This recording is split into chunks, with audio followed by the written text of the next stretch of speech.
8.0. Aguas subterráneas. En todo el mundo, los pozos y manantiales o fuentes proporcionan agua para las ciudades, las cosechas, el ganado y la industria. En Estados Unidos, el agua subterránea es el origen de alrededor del 40% del agua utilizada para todos los fines, excepto la generación de energía hidroeléctrica y el enfriamiento de las centrales eléctricas.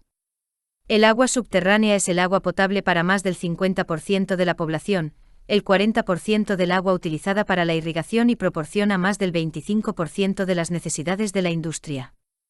En algunas áreas, sin embargo, el uso abusivo de este recurso básico se ha traducido en escasez de agua, agotamiento de las aguas de escorrentía, subsidencia del terreno, contaminación salina, aumento del coste de bombeo y contaminación del agua subterránea.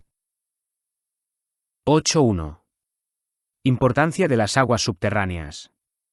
El agua subterránea es uno de nuestros recursos más valiosos y asequibles, aunque nuestras percepciones con respecto al ambiente subsuperficial del que procede son a menudo poco claras e incorrectas.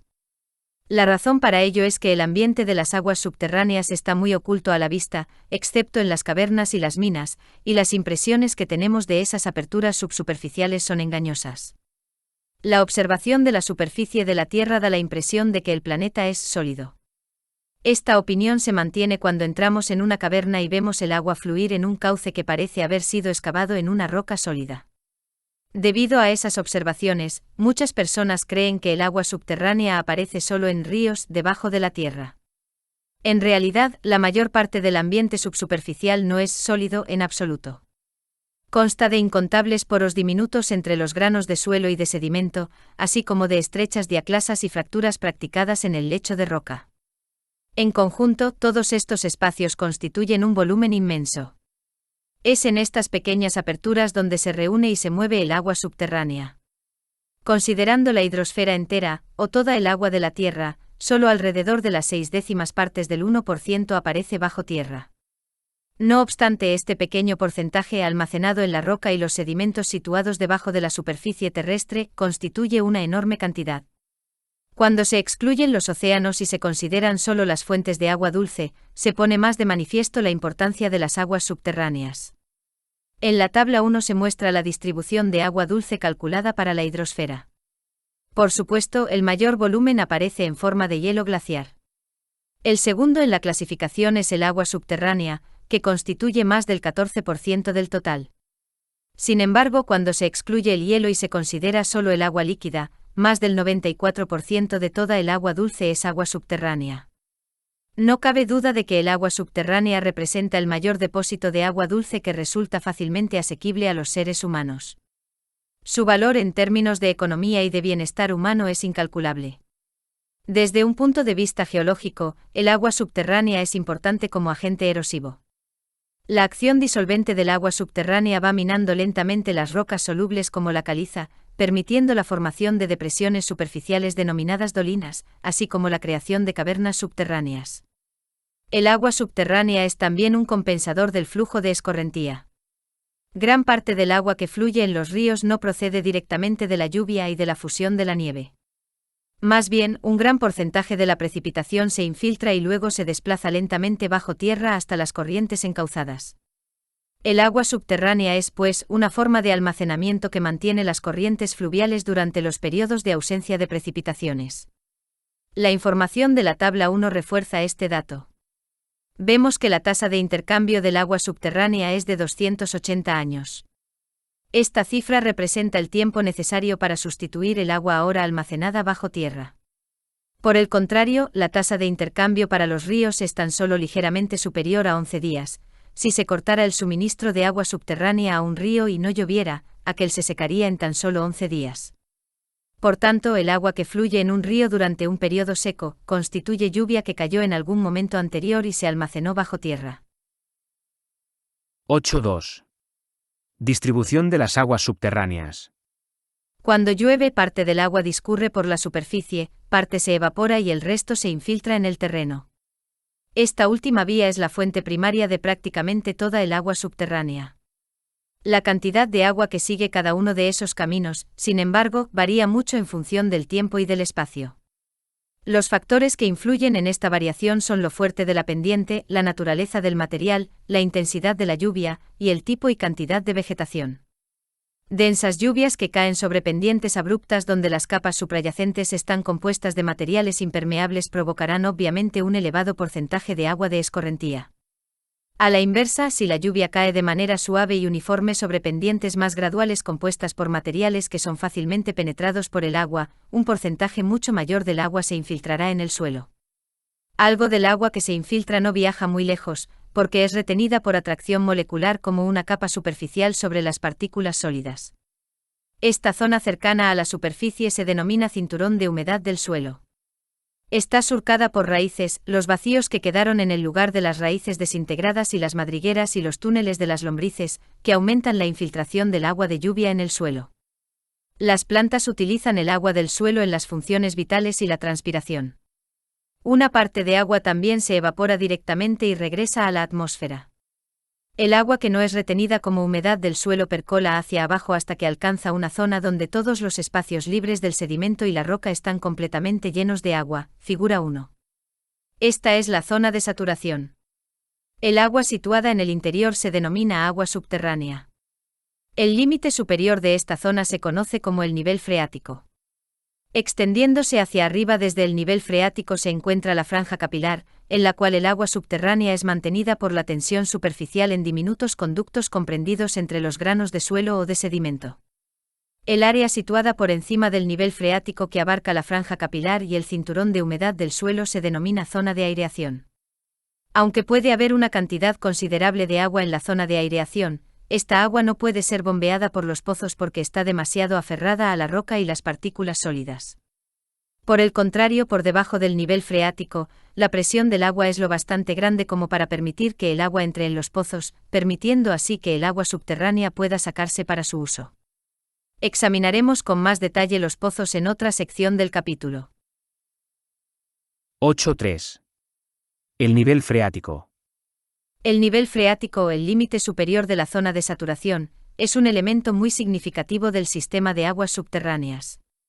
El nivel freático es importante para predecir la productividad de los pozos y explicar los cambios de flujo de las corrientes y los manantiales, justificando las fluctuaciones del nivel de los lagos. 8.3.1. Variaciones en el nivel freático. La profundidad del nivel freático es muy variable y puede oscilar entre 0, cuando se sitúa en la superficie, y centenares de metros en algunos lugares.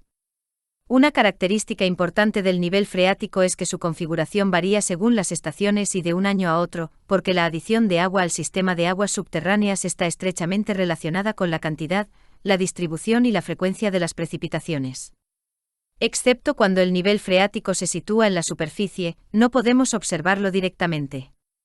Sin embargo, su elevación puede cartografiarse y estudiarse en detalle allí donde los pozos son numerosos porque el nivel del agua en los pozos coincide con el nivel freático, figura 2.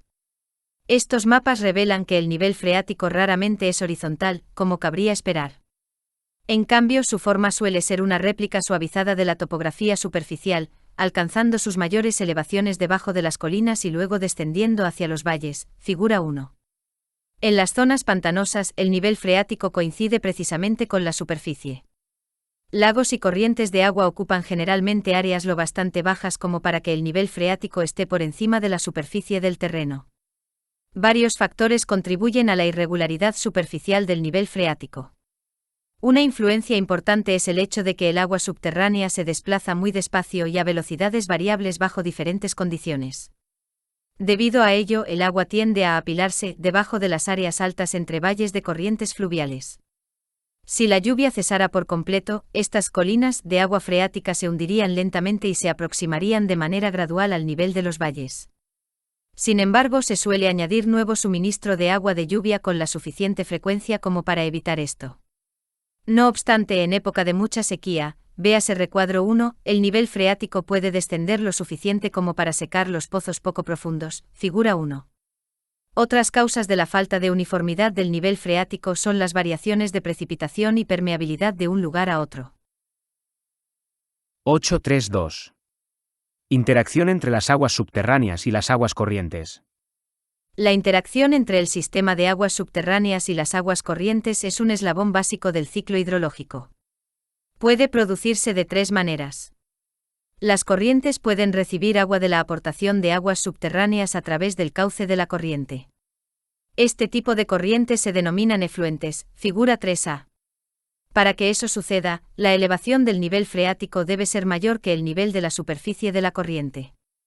Las corrientes pueden perder agua hacia el sistema de aguas subterráneas por la salida de agua a través del lecho de la corriente. En esta situación se emplea el término influente, figura 3bc. Cuando eso sucede, la elevación del nivel freático debe ser inferior a la superficie de la corriente.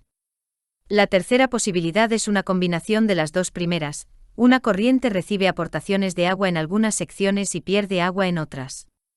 Las corrientes influentes pueden estar conectados al sistema de aguas subterráneas por una zona saturada continua o pueden estar desconectados de ese sistema por una zona no saturada. Comparemos las partes B y C de la figura 3. Cuando la corriente está desconectada, el nivel freático tiene un abultamiento apreciable por debajo de la corriente si la velocidad del movimiento del agua a través del cauce y la zona de aireación es mayor que la velocidad a la que las aguas subterráneas se apartan del abultamiento. En algunos lugares, una corriente puede ser siempre efluente o influente. Sin embargo, en muchas situaciones la dirección del flujo puede variar mucho a lo largo de la corriente. Algunas secciones reciben agua subterránea y otras secciones pierden agua hacia el sistema de aguas subterráneas.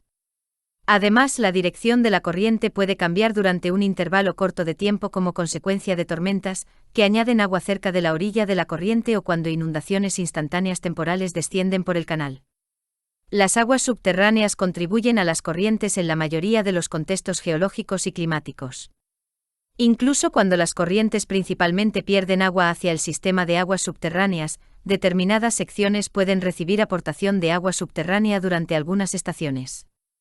En un estudio de 54 corrientes de todas las partes de Estados Unidos, el análisis indicaba que el 52% del caudal era aportado por las aguas subterráneas.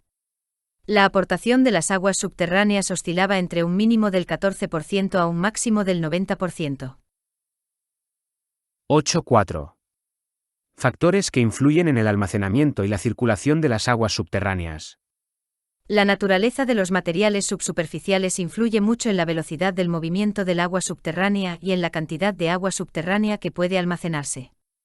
Dos factores son especialmente importantes: la porosidad y la permeabilidad.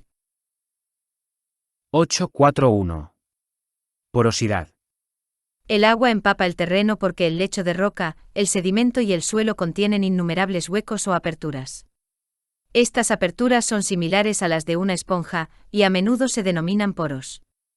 La cantidad de agua subterránea que puede almacenarse depende de la porosidad del material, que se define como el porcentaje del volumen total de roca o de sedimento formado por poros. Los huecos son con frecuencia espacios que quedan entre las partículas sedimentarias, pero también son comunes las diaclasas, las fallas, las cavidades formadas por disolución de la roca soluble como la caliza y las vesículas, vacíos dejados por los gases que escapan de la lava. Las variaciones de porosidad pueden ser grandes. El sedimento es a menudo bastante poroso y los espacios abiertos pueden ocupar entre el 10 y el 50% del volumen total del sedimento. El espacio poroso depende del tamaño y la forma de los granos, de cómo están empaquetados, del grado de selección, y en las rocas sedimentarias, de la cantidad de material cementante. Por ejemplo, la arcilla puede tener una porosidad de hasta un 50%, mientras que algunas gravas pueden tener solo un 20% de huecos. Cuando se mezclan sedimentos de diversos tamaños, la porosidad se reduce porque las partículas más finas tienden a llenar las aperturas entre los granos más grandes. La mayoría de las rocas ígneas y metamórficas, así como algunas rocas sedimentarias, están compuestas por cristales muy unidos, de manera que los huecos entre los granos pueden ser despreciables. En estas rocas, las fracturas proporcionan la porosidad. 8.4.2. Permeabilidad, acuicluidos y acuíferos. La porosidad por sí sola no puede medir la capacidad de un material para suministrar agua subterránea. La roca o el sedimento pueden ser muy porosos, pero no permitir el movimiento del agua a través de ellos. Los poros deben estar conectados para permitir el flujo de agua, y deben ser lo bastante grandes para permitirlo. Por tanto, la permeabilidad de un material, su capacidad para transmitir un fluido, es también muy importante. El agua subterránea se mueve serpenteando y girando a través de pequeñas aperturas interconectadas. Cuanto menores sean los espacios porosos, más lento será el movimiento del agua. Esta idea queda claramente ilustrada al examinar la información sobre el potencial de suministro de agua de diferentes materiales que se muestran en la tabla 2, en la que el agua subterránea se divide en dos categorías. 1. La porción que drenará bajo la influencia de la gravedad, denominada porosidad eficaz. Y 2. La parte que es retenida a modo de película sobre las superficies de las partículas y las rocas y en diminutas aperturas, denominada retención específica. La porosidad eficaz indica cuánta agua es realmente asequible para su uso, mientras que la retención específica indica cuánta agua permanece unida al material. Por ejemplo, la capacidad de la arcilla para almacenar agua es grande debido a su gran porosidad, pero sus espacios porosos son tan pequeños que el agua es incapaz de moverse a través de ellos. Por tanto, la porosidad de la arcilla es grande, pero debido a su baja permeabilidad, la arcilla tiene un rendimiento específico muy bajo. Los estratos impermeables que obstaculizan o impiden el movimiento del agua se denominan acuicluidos. La arcilla es un buen ejemplo. Por otro lado, las partículas más grandes, como la arena o la grava, tienen espacios porosos mayores. Por consiguiente, el agua se mueve con relativa facilidad. Los estratos de roca o sedimentos permeables que transmiten libremente el agua subterránea se denominan acuíferos. Las arenas y las gravas son ejemplos comunes. En resumen, hemos visto que la porosidad no siempre es una guía fiable de la cantidad de agua subterránea que puede producirse, y que la permeabilidad es importante para determinar la velocidad de movimiento del agua subterránea, y la cantidad de agua que podría bombearse desde un pozo. 8.5. Circulación de las aguas subterráneas. Ya hemos comentado el concepto erróneo común de que el agua subterránea aparece en ríos subterráneos parecidos a las corrientes de agua superficiales. Aunque existen ríos subterráneos, no son frecuentes. En cambio, como aprendimos en las secciones precedentes, existe agua subterránea en los espacios porosos y las fracturas que quedan en las rocas y sedimentos. Por tanto, al contrario de cualquier impresión de flujo rápido que un río subterráneo pueda evocar, el movimiento de la mayor parte del agua subterránea es extraordinariamente lento, de poro a poro. Por extraordinariamente lento entendemos velocidades típicas de unos pocos centímetros al día. La energía que hace moverse el agua subterránea la proporciona la fuerza de la gravedad. En respuesta a la gravedad, el agua se mueve desde áreas donde el nivel freático es elevado a zonas donde éste es bajo. Esto significa que el agua tiende hacia un cauce de corriente, lago o manantial. Aunque algo del agua tome el camino más directo hacia debajo de la pendiente del nivel freático, gran parte sigue caminos curvos, largos, hacia la zona de descarga. En la figura 4 se muestra cómo percola el agua en una corriente desde todas las posibles direcciones. Algunas trayectorias retornan hacia arriba, según parece en contra de la fuerza de la gravedad, y entran por el fondo del cauce. Esto se explica fácilmente: cuanto mayor sea la profundidad en la zona de saturación, mayor será la presión del agua. Por tanto, los recovecos seguidos por el agua en la zona saturada pueden considerarse como un compromiso entre el empuje hacia abajo de la gravedad y la tendencia del agua a desplazarse hacia áreas de presión reducida. Como consecuencia, a cualquier altura dada, el agua está bajo una presión mayor debajo de una colina que debajo de un cauce de corriente, y el agua tiende a migrar hacia los puntos de menor presión. Los conceptos modernos de la circulación del agua subterránea fueron formulados a mediados del siglo XIX con el trabajo del ingeniero francés Henry Darcy. Durante este periodo, Darcy realizó mediciones y llevó a cabo experimentos en un intento de determinar si las necesidades hídricas de la ciudad de Dijon, en el centro oriental de Francia, podían satisfacerse con la explotación de las aguas subterráneas de la zona. Entre los experimentos realizados por Darcy hubo uno en el que se demostró que la velocidad del flujo de las aguas subterráneas es proporcional a la pendiente del nivel freático. Cuanto más inclinada es la pendiente, más rápido es el movimiento del agua, ya que cuanto más inclinada es la pendiente, mayor es la diferencia de presión entre dos puntos. La pendiente del nivel freático es conocida como gradiente hidráulico y puede expresarse de la siguiente manera. El gradiente hidráulico es igual H1 menos H2 partido por D, donde H1 es la elevación de un punto sobre el nivel freático, H2, la elevación de un segundo punto, y D es la distancia horizontal entre ambos puntos, figura 5. Darcy también experimentó con diferentes materiales como arena gruesa y arena fina, midiendo la velocidad del flujo a través de tubos llenos de sedimentos inclinados a varios ángulos. Descubrió que la velocidad del flujo variaba con la permeabilidad del sedimento. Las aguas subterráneas fluyen con mayor velocidad a través de los sedimentos con una mayor permeabilidad que a través de los materiales con una permeabilidad menor. Este factor es conocido como conductividad hidráulica y es un coeficiente que tiene en cuenta la permeabilidad del acuífero y la viscosidad del fluido. Para determinar el caudal, Q, es decir, el volumen real de agua que fluye a través de un acuífero en un momento determinado, se utiliza la siguiente ecuación. Q es igual a K por A, por el gradiente hidráulico. Donde K es el coeficiente que representa la conductividad hidráulica, y A es el área transversal del acuífero.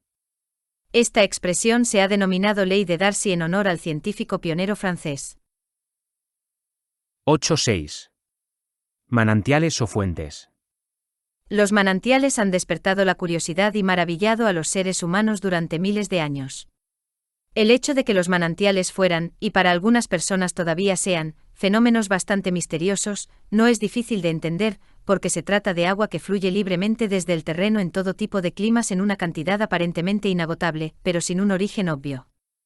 Solo a mediados del siglo XVII, el físico francés Pierre Perroux invalidó la antigua suposición de que la precipitación no podía explicar de manera adecuada la cantidad de agua que emanaba de los manantiales y fluía a los ríos. Durante varios años, Perroux calculó la cantidad de agua que cayó en la cuenca del río Sena. Calculó luego la escorrentía anual media midiendo el caudal del río. Después de tener en cuenta la pérdida de agua por evaporación, demostró que quedaba suficiente agua para alimentar los manantiales. Gracias a los esfuerzos pioneros de Perroux y a las determinaciones realizadas por muchos después de él, sabemos ahora que el origen de los manantiales es el agua procedente de la zona de saturación y que el origen de esta agua son las precipitaciones. Cuando el nivel freático intersecta la superficie terrestre, se produce un flujo natural de salida del agua subterránea, que se denomina manantial o fuente. Los manantiales se forman cuando un acuicluido detiene la circulación descendente del agua subterránea y la obliga a moverse lateralmente. Allí donde aflora un estrato permeable, aparece un manantial.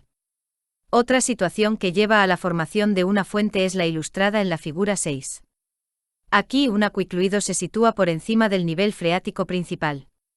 Conforme el agua se filtra hacia abajo, una porción de ella es interceptada por el acuicluido, creando así una zona local de saturación y un nivel freático colgado. Los manantiales, sin embargo, no están confinados a lugares donde un nivel freático colgado crea un flujo hacia la superficie. Muchas situaciones geológicas llevan a la formación de manantiales porque las condiciones subterráneas varían mucho de un lugar a otro. Incluso en áreas donde las capas subyacentes son rocas cristalinas impermeables, pueden existir zonas permeables en forma de fracturas o canales de disolución. Si estas aperturas se llenan con agua y hacen intersección con la superficie de terreno a lo largo de una pendiente, se producirá un manantial. 8.7. Fuentes termales y géiseres. Por definición, el agua de una fuente termal está entre 6 y 9 grados más caliente que la temperatura media anual del aire para las localidades donde aparece. Solo en Estados Unidos hay más de 1000 de estas fuentes, figura 7.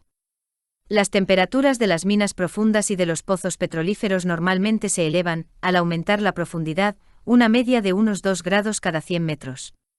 Por consiguiente, cuando el agua subterránea circula a grandes profundidades, se calienta. Si se eleva a la superficie, el agua puede emerger como una fuente termal. El agua de algunas fuentes termales del este de Estados Unidos se calienta de esta manera. Sin embargo, la gran mayoría, más del 95% de las fuentes termales y géiseres de Estados Unidos se encuentra en el oeste, figura 7. La razón para esta distribución es que la fuente de calor de la mayoría de las fuentes termales es el enfriamiento de las rocas ígneas, y es en el oeste donde la actividad ígnea se produjo más recientemente. Los géiseres son fuentes termales intermitentes en las cuales las columnas de agua son expulsadas con gran fuerza a diversos intervalos, alcanzando a menudo 30 a 60 metros en el aire. Después de cesar el chorro de agua, se lanza una columna de vapor normalmente con un rugido atronador. Quizá el géiser más famoso del mundo es el Old Faithful del Parque Nacional Yellowstone, que hace erupción aproximadamente una vez por hora. La gran abundancia, diversidad y naturaleza espectacular de los géiseres de Yellowstone y otras características térmicas fueron indudablemente la razón principal para que se convirtiera en el primer parque nacional de Estados Unidos. También se encuentran géiseres en otras partes del mundo, sobre todo en Nueva Zelanda e Islandia. De hecho, la palabra islandesa geisa, que significa salir a chorros, nos proporcionó el nombre de géiser. Los géiseres aparecen donde existen extensas cámaras subterráneas dentro de las rocas ígneas calientes. En la figura 8 se muestra cómo funcionan. Cuando agua subterránea relativamente fría entra en las cámaras, se calienta gracias a la roca circundante. En el fondo de las cámaras, el agua está bajo una gran presión debido al peso del agua suprayacente. Esta gran presión evita que el agua hierva a la temperatura superficial normal de 100 grados. Por ejemplo, el agua del fondo de una cámara llena de agua situada a 300 metros debe alcanzar casi 230 grados antes de hervir. El calentamiento hace que el agua se expanda, con el resultado de que algo del agua se ve forzado a salir a la superficie. Esta pérdida de agua reduce la presión de la que queda en la cámara, lo que reduce el punto de ebullición. Una porción del agua que hay en profundidad dentro de la cámara se convierte rápidamente en vapor y el géiser entra en erupción, figura 8. Después de la erupción, agua subterránea fría vuelve a entrar en la cámara y el ciclo vuelve a empezar. Cuando el agua subterránea de las fuentes termales y los géiseres fluye hacia afuera en la superficie, el material en solución suele precipitar, produciendo una acumulación de roca sedimentaria química. El material depositado en cualquier lugar determinado refleja habitualmente la composición química de la roca a través de la cual el agua circuló. Cuando el agua contiene sílice disuelta, se deposita alrededor de la fuente un material denominado geiserita. Cuando el agua contiene disuelto carbonato cálcico, se deposita una forma de caliza que se denomina travertino o toba calcárea. El último término se utiliza si el material es esponjoso y poroso. Los depósitos de las fuentes termales Mammoth del Parque Nacional Yellowstone son más espectaculares que la mayoría. Conforme el agua caliente fluye hacia arriba a través de una serie de canales y luego a la superficie, la presión reducida permite que se separe el dióxido de carbono y escape del agua. La pérdida del dióxido de carbono hace que el agua se sobresature con carbonato cálcico, que entonces precipita. Además de contener sílice y carbonato cálcico disueltos, algunas fuentes termales contienen azufre, que proporciona al agua un mal sabor y un olor desagradable. Indudablemente la fuente Rotten Egg, huevo podrido, de Nevada es de este tipo. 8.8. Pozos. El método más común para extraer agua subterránea es el pozo, un agujero taladrado en la zona de saturación. Los pozos sirven a modo de pequeños depósitos a los cuales migra el agua subterránea y de los cuales puede bombearse a la superficie. La utilización de pozos se remonta a muchos siglos y sigue siendo un método importante para la obtención de agua en la actualidad. Con mucho, la utilización mayor de esta agua en Estados Unidos es la irrigación para la agricultura. Más del 65% del agua subterránea utilizada cada año se emplea para este fin. El uso industrial se encuentra en segundo lugar, seguido de la cantidad utilizada en los sistemas de abastecimiento de agua de las ciudades y en las casas rurales. El nivel freático puede fluctuar considerablemente a lo largo de un año, descendiendo durante las estaciones secas y elevándose tras los periodos de lluvia. Por consiguiente, para asegurar un abastecimiento continuo de agua, un pozo debe penetrar debajo del nivel freático. Cuando se extrae agua de un pozo, el nivel freático alrededor del pozo se reduce. Este efecto, denominado descenso de nivel, disminuye al aumentar la distancia desde el pozo. El resultado es una depresión en el nivel freático, de forma aproximadamente cónica, conocida como cono de depresión, figura 9. Dado que el cono de depresión aumenta el gradiente hidráulico cerca del pozo, el agua subterránea fluirá más deprisa hacia la apertura. Para la mayoría de los pozos domésticos más pequeños, el cono de depresión es despreciable. Sin embargo, cuando los pozos están siendo bombeados con mucha intensidad para el regadío o con fines industriales, la extracción del agua puede ser lo bastante grande como para crear un cono de depresión muy ancho y empinado. Esto puede reducir sustancialmente el nivel freático de un área y secar los pozos poco profundos de los alrededores. En la figura 9 se ilustra esta situación. La excavación de un pozo satisfactorio es un problema familiar para las personas que viven en áreas donde el agua subterránea es la fuente principal de abastecimiento. Un pozo puede ser productivo a una profundidad de 10 metros, mientras que un vecino puede tener que profundizar 2 veces más para encontrar un abastecimiento adecuado. Otros pueden verse obligados a llegar a mayor profundidad o a intentarlo en un sitio diferente. Cuando los materiales subsuperficiales son heterogéneos, la cantidad de agua que un pozo es capaz de proporcionar puede variar mucho en distancias cortas. Por ejemplo, cuando se perforan 2 pozos próximos al mismo nivel y solo uno produce agua, puede deberse a la presencia de un nivel freático colgado debajo de uno de ellos. Este caso se muestra en la figura 6. Las rocas metamórficas e ígneas masivas proporcionan un segundo ejemplo. Estas rocas cristalinas no suelen ser muy permeables, excepto cuando son cortadas por muchas diaclasas y fracturas que intersectan entre sí. Por consiguiente, cuando un pozo perforado en una roca de este tipo no se encuentra con una red adecuada de fracturas, es probable que sea improductivo. 8-9. Pozos artesianos. En la mayoría de los pozos, el agua no puede ascender por sí misma. Si el agua se encuentra por primera vez a 30 metros de profundidad, permanecerá a ese nivel, fluctuando quizá 1 metro o 2 con los periodos estacionales de humedad y sequía. Sin embargo, en algunos pozos, el agua asciende, derramándose a veces por la superficie. Estos pozos son abundantes en la región Artois del norte de Francia y por eso denominamos a estos pozos autoascendentes artesianos. Para muchas personas el término artesiano se aplica a cualquier pozo perforado a grandes profundidades. Este uso del término es incorrecto. Otros creen que un pozo artesiano debe fluir libremente a la superficie, figura 10. Aunque esta es una idea más correcta que la primera, constituye una definición muy restringida. El término artesiano se aplica a cualquier situación en la cual el agua subterránea bajo presión asciende por encima del nivel del acuífero. Como veremos, esto no significa siempre una salida de flujo libre a la superficie. Para que exista un sistema artesiano, deben cumplirse 2 condiciones. Figura 11. 1. El agua debe estar confinada a un acuífero inclinado, de modo que un extremo pueda recibir agua, y 2. Debe haber acuicluidos encima y debajo del acuífero para evitar que el agua escape.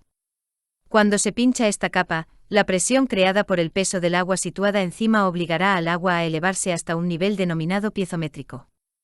Si no hay fricción, el agua del pozo se elevará al nivel del agua situada encima del acuífero.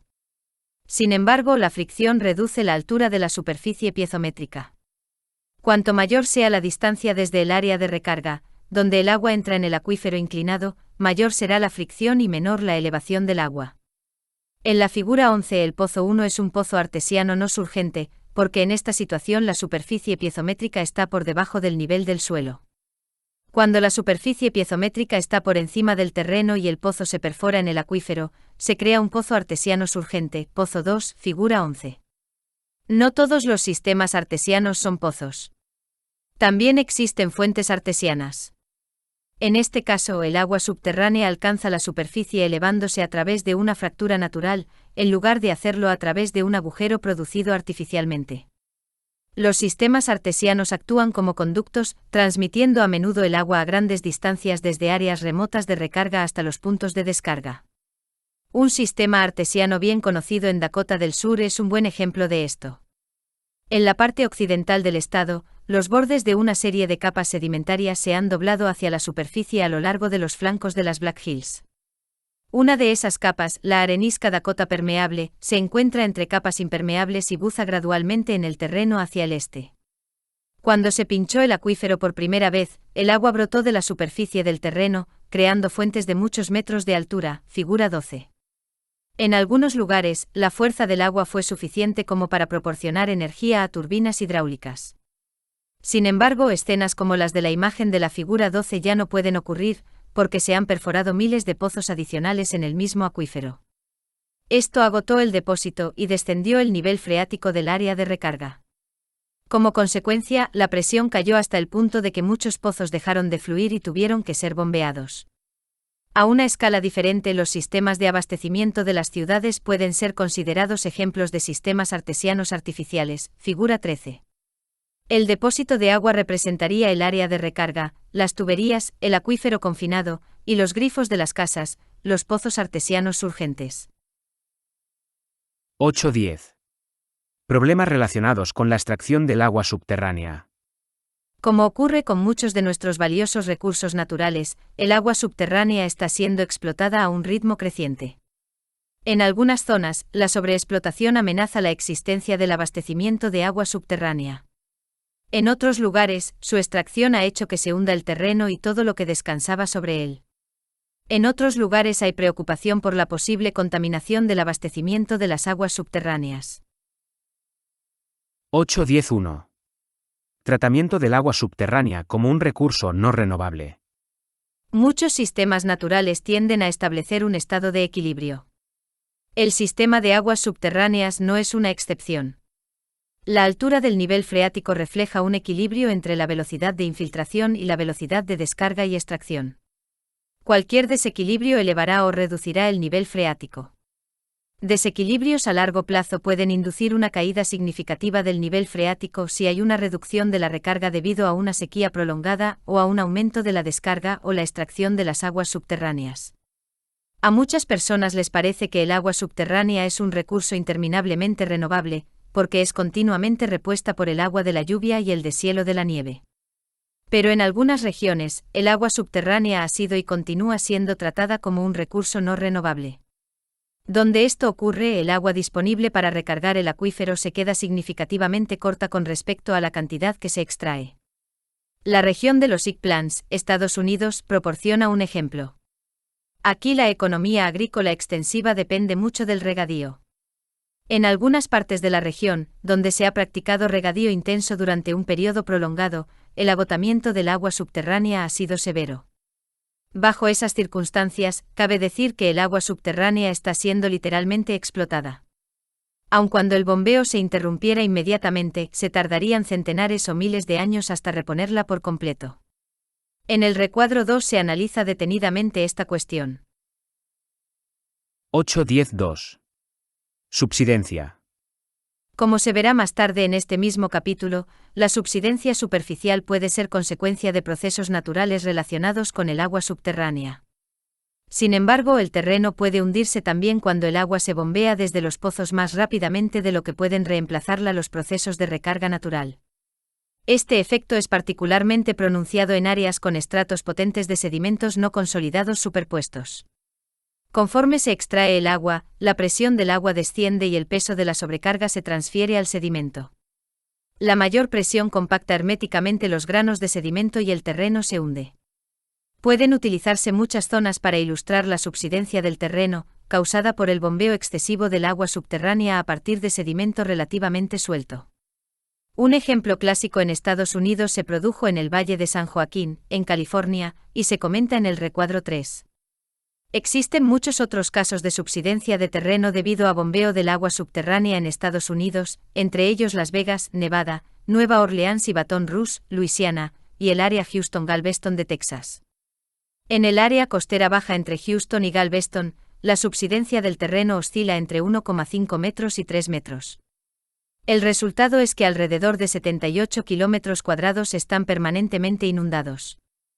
Fuera de Estados Unidos, uno de los ejemplos más espectaculares de subsidencia se produjo en la Ciudad de México, que está construida en lo que antes era el fondo de un lago. En la primera mitad del siglo XX se perforaron miles de pozos en los sedimentos saturados de agua de debajo de la ciudad. A medida que se iba extrayendo el agua, zonas de la ciudad se hundieron hasta 6 o 7 metros.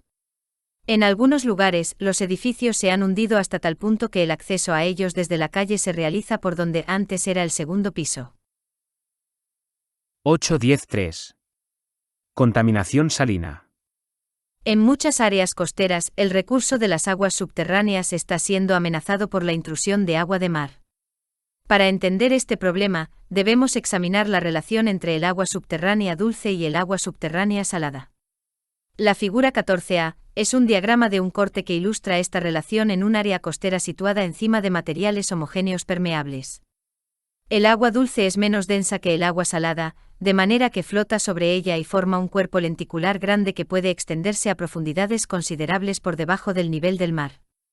En dicha situación, si el nivel freático se encuentra a 1 metro por encima del nivel del mar, la base del volumen de agua dulce se extenderá hasta una profundidad de unos 40 metros por debajo del nivel del mar.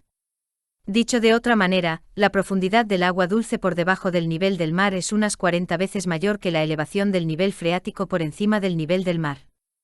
Por tanto, cuando el bombeo excesivo hace descender el nivel freático en una cierta cantidad, el fondo de la zona de agua dulce se elevará unas 40 veces esa cantidad.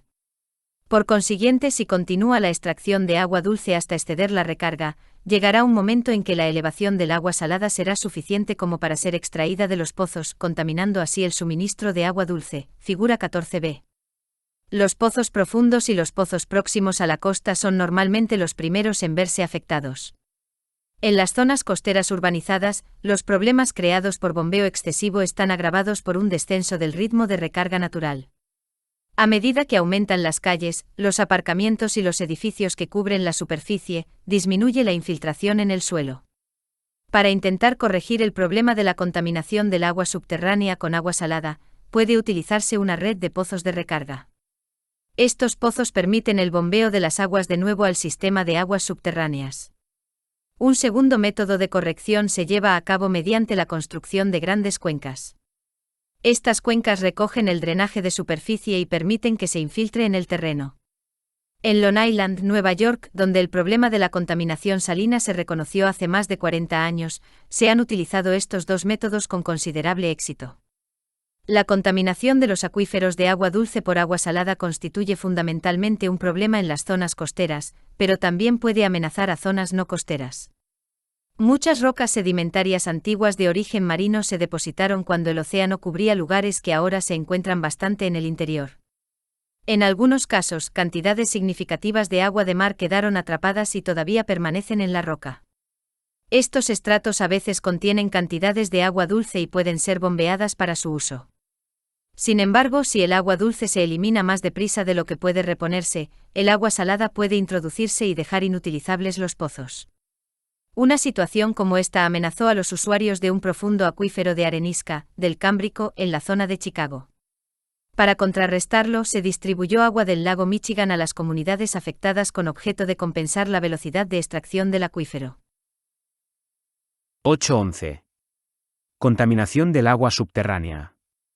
La contaminación del agua subterránea es una cuestión seria, en particular en las áreas donde los acuíferos proporcionan una gran parte del suministro de agua. Un origen común de la contaminación del agua subterránea son las aguas fecales. Entre sus fuentes se cuenta un número creciente de fosas sépticas, así como sistemas de alcantarillado inadecuados o rotos, y los desechos de las granjas. Si las aguas residuales, que están contaminadas con bacterias, entran en el sistema de aguas subterráneas, pueden purificarse mediante procesos naturales. Las bacterias peligrosas pueden ser filtradas mecánicamente por el sedimento a través del cual el agua percola, destruidas por oxidación química o asimiladas por otros microorganismos.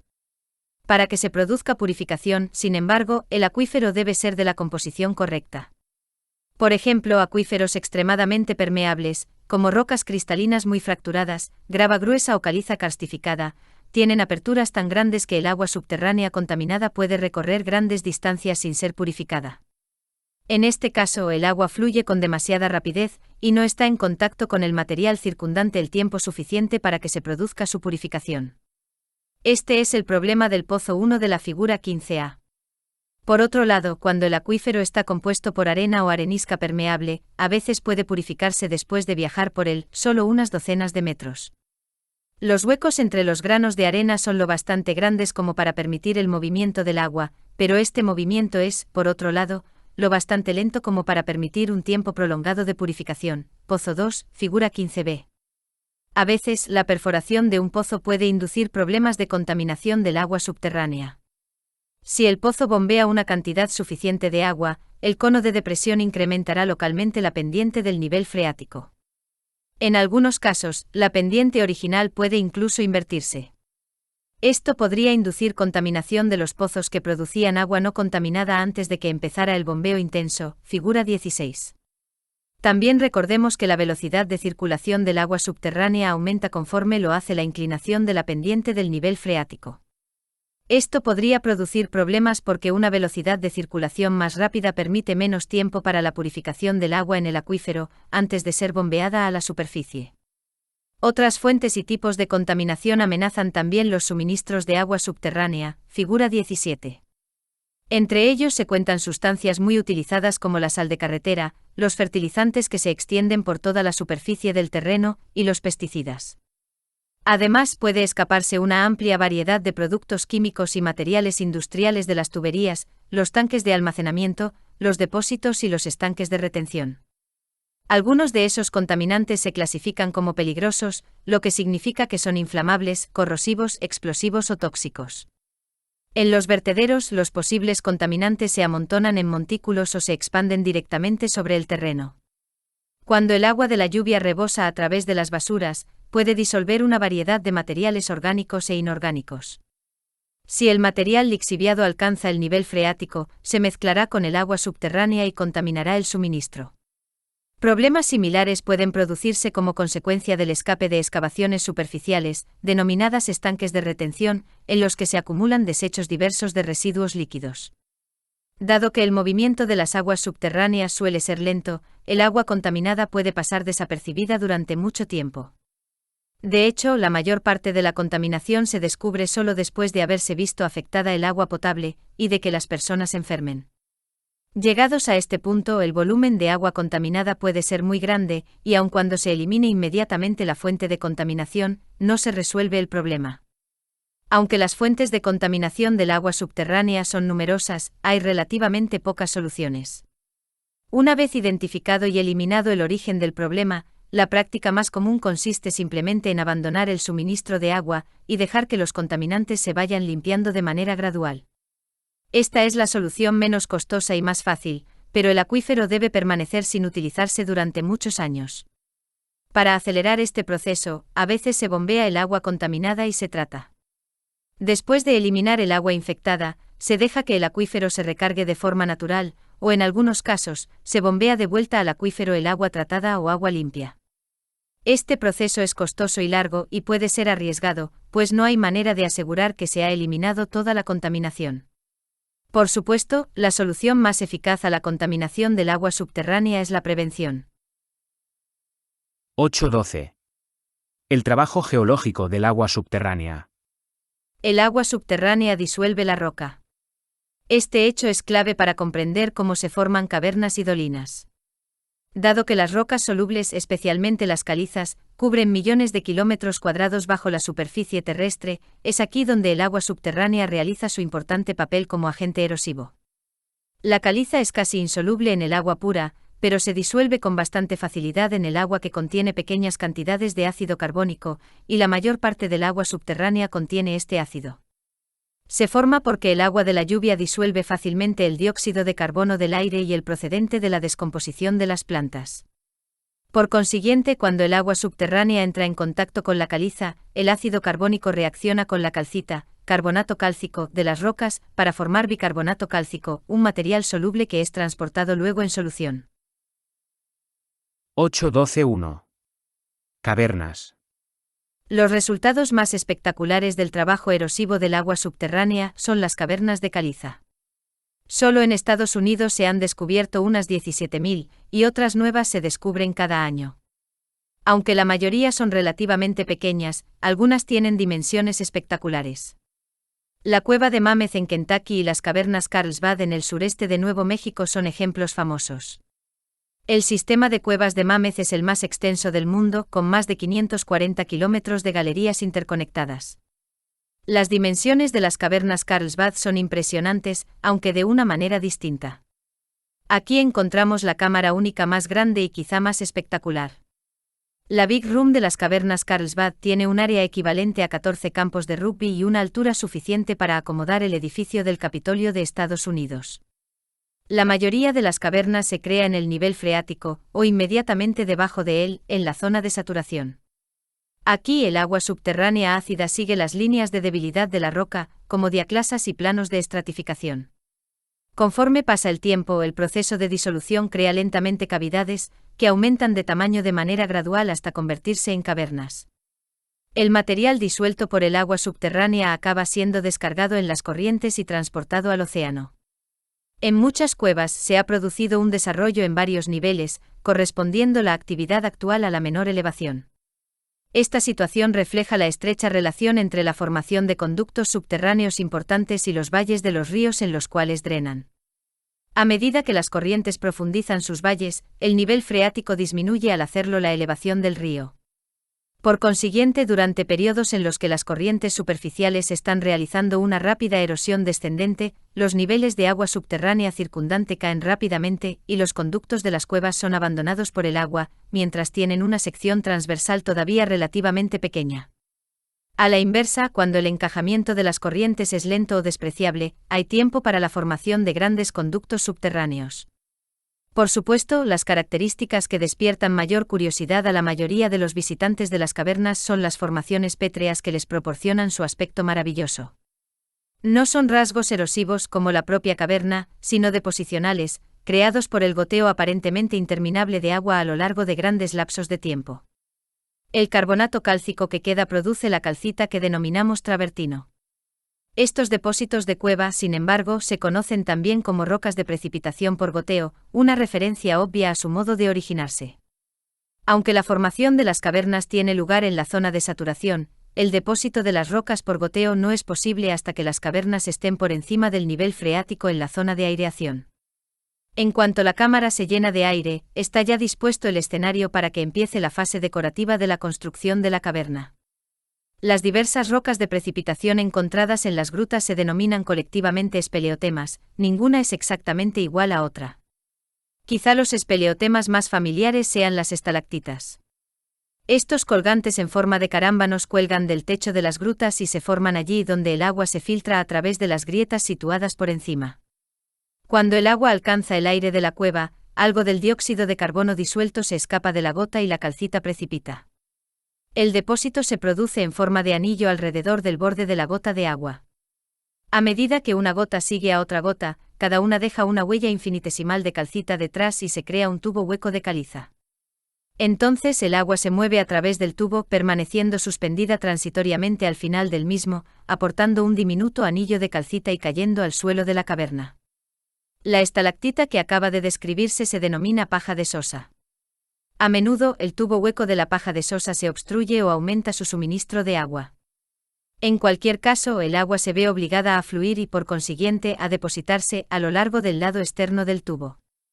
A medida que continúa la precipitación, la estalactita adopta la forma cónica más común. Los espeleotemas que se forman en el suelo de una caverna y se acumulan en sentido ascendente hacia el techo se denominan estalagmitas. El agua que suministra la calcita para el crecimiento de las estalagmitas cae del techo y salpica sobre la superficie. Como consecuencia, las estalagmitas no tienen un tubo central, y suelen ser de aspecto más masivo y redondeado en sus extremos superiores que las estalactitas. Con tiempo suficiente pueden juntarse una estalactita que crece hacia abajo y una estalagmita que crece hacia arriba para formar una columna. 8.12.2. Topografía kárstica. Muchas zonas del mundo tienen paisajes que en gran medida se han formado por la capacidad disolvente del agua subterránea. Se dice que esas zonas muestran topografía kárstica, que debe su nombre a la llanura de Kras, en Eslovenia, antigua parte de Yugoslavia, localizada a lo largo de la costa nororiental del mar Adriático, donde dicha topografía está extraordinariamente desarrollada. En Estados Unidos, los paisajes kársticos aparecen en muchas áreas situadas sobre calizas, entre ellas Kentucky, Tennessee, Alabama, el sur de Indiana y el centro y el norte de Florida. En general, las zonas áridas y semiáridas son demasiado secas para desarrollar topografía kárstica. Cuando existen en esas regiones, son probablemente restos de una época en la que predominaban condiciones más lluviosas. Las zonas kársticas típicas están compuestas por un terreno irregular interrumpido por muchas depresiones denominadas dolinas. En las zonas calizas de Florida, Kentucky y el sur de Indiana, hay literalmente decenas de miles de esas depresiones, cuya profundidad oscila entre tan solo 1 o 2 metros y un máximo de más de 50 metros. Las dolinas se forman normalmente de dos maneras. Algunas se desarrollan de manera gradual a lo largo de muchos años sin alteración física de la roca. En esas situaciones, la caliza situada inmediatamente debajo del suelo se disuelve por el agua de la lluvia descendente, que está recién cargada de dióxido de carbono. Con el tiempo, la superficie rocosa se va reduciendo y las fracturas en las cuales entra el agua se van agrandando. A medida que las fracturas aumentan de tamaño, el suelo se hunde en las aperturas ensanchadas, de las que se ve desalojado por el agua subterránea que fluye hacia los conductos inferiores. Estas depresiones suelen ser superficiales y tienen pendientes suaves. Por el contrario, las dolinas pueden formarse también de manera abrupta y sin advertencia, cuando el techo de una gruta se desploma bajo su propio peso. Normalmente las depresiones creadas de esta manera son profundas y de laderas empinadas. Cuando se forman en zonas muy pobladas, constituyen un riesgo geológico grave. Además de una superficie con muchas cicatrices por las dolinas, las regiones kársticas muestran una falta notable de drenaje superficial, escorrentía. Después de una precipitación, el agua de escorrentía es rápidamente encauzada debajo del terreno a través de las depresiones. Fluye luego a través de las cavernas hasta que alcanza el nivel freático. En los lugares donde existen corrientes superficiales, sus trayectorias suelen ser cortas. Los nombres de dichas corrientes dan a menudo una pista de su destino. En la zona de la cueva de Mammoth de Kentucky, por ejemplo, hay un Sinking Creek, un Little Sinking Creek y un Sinking Branch. Algunas dolinas se obstruyen con arcilla y derrubios, creando pequeños lagos o lagunas. El desarrollo del paisaje kárstico se muestra en la figura 18. Algunas zonas de desarrollo kárstico exhiben paisajes muy diferentes del terreno salpicado de dolinas, descrito en la figura 18. Un ejemplo notable es una región extensa del sur de China que se describe como una zona que exhibe mogotes. El término mogote es adecuado porque el paisaje está formado por un laberinto de colinas empinadas aisladas, que se elevan de manera abrupta desde el suelo. Cada una está acribillada de cuevas y pasajes interconectados. Este tipo de topografía kárstica se forma en las regiones tropicales y subtropicales, y tiene capas potentes de caliza altamente diaclasada. Aquí el agua subterránea ha disuelto grandes volúmenes de caliza y deja solo estas torres residuales. El desarrollo kárstico es más rápido en los climas tropicales debido a las precipitaciones abundantes y la mayor disponibilidad de dióxido de carbono, procedente de la desintegración de la exuberante vegetación tropical. El dióxido de carbono adicional del suelo significa que hay más ácido carbónico para la disolución de la caliza. Otras zonas tropicales de desarrollo kárstico avanzado son partes de Puerto Rico, el norte de Cuba y el norte de Vietnam.